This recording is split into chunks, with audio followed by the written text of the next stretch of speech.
late. I'm sorry for that. I didn't anticipate there was going to be a lot of jam in town. I thought I'd get here quickly, but finally, it's good that I have been able to find you. Explain a little more about myself. I am Rebecca Kalibwani. I teach at Bishop Stewart University, and I head the Faculty of Agriculture, Environmental Science and Technology.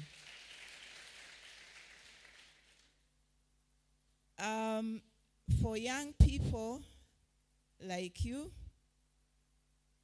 many of you at this point are not excited about agriculture, so I don't know what you were about. I have been in boarding school since P1. I don't know how many of you were in boarding school in P1. Anyone? No? Okay, can you put up your hand so that I see? Okay. Since P1. I didn't like it.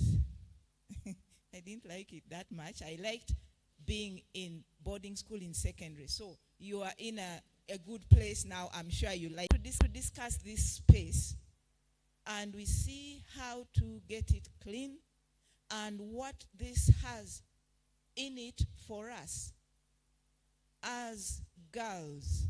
Clean space. What is that space that we are concerned with? Clean space. And we are saying that it's a lot of things. It's not just a clean dormitory. We need to get into the details. What needs to be clean in this dormitory? Some quick answers, yes. Beds. A clean bed. A clean bed. Okay. I don't want to go into the details of what can go wrong in the bed, especially at night. But you know, now that you are in boarding school, what goes wrong in your bed at night, but you need a clean bed. And I don't want to say who got it wrong at night, last night. But you know what goes wrong. Do you know? Or should I tell you? Yes? What can go wrong in the bed? I've told you, okay, maybe for you it doesn't go wrong, but for me, I was in boarding school in P1. So, when you go to sleep, what might go wrong in P1? P1, maybe for you, you are already okay, but okay, you talk about me in P1. Yes. Yes, you. Yes? Yeah. Okay. No, you are prevented from urinating on the bed. So what do they do? And you don't have an inside toilet. These days, there are toilets, there are facilities for you to go outside, but back then, you'd live in this and you can go out, but those days we would even fear the darkness outside. So, how else can you do it? How else?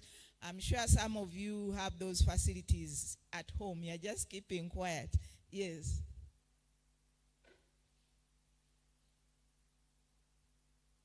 A bucket or, yeah, now we're talking about cleanliness. 2 of us would have to lift. It was a big one for 20 kids. So 2 of us would be given the task. Every day there would be somebody to go and clean it or to remove it from the dormitory. You go and clean it and then you let it dry for the following night. we're talking about cleanliness. So these are some of the areas that we need to clean. We are now on the dormitory, and somebody has mentioned the bed.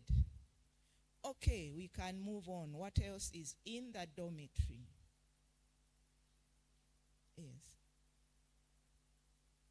The floor. What do we do with the floor? There is mopping. Before mopping, I think you do some sweeping to remove the dust, and then you can mop. What else is in the dormitory? Somebody behind? Yes? I've not heard that.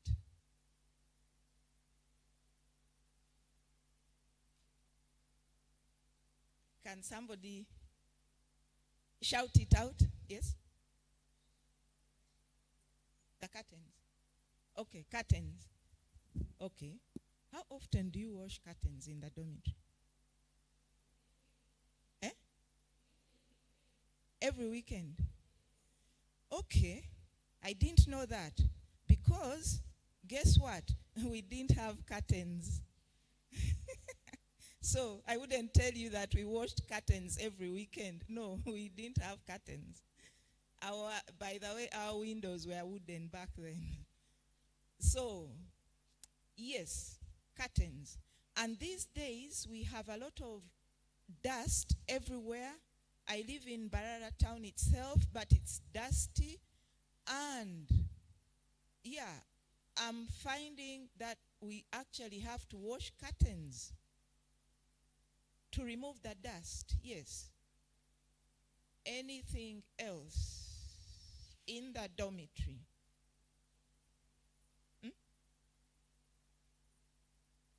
Windows and doors, the same with curtains, they also get dusty. Yes.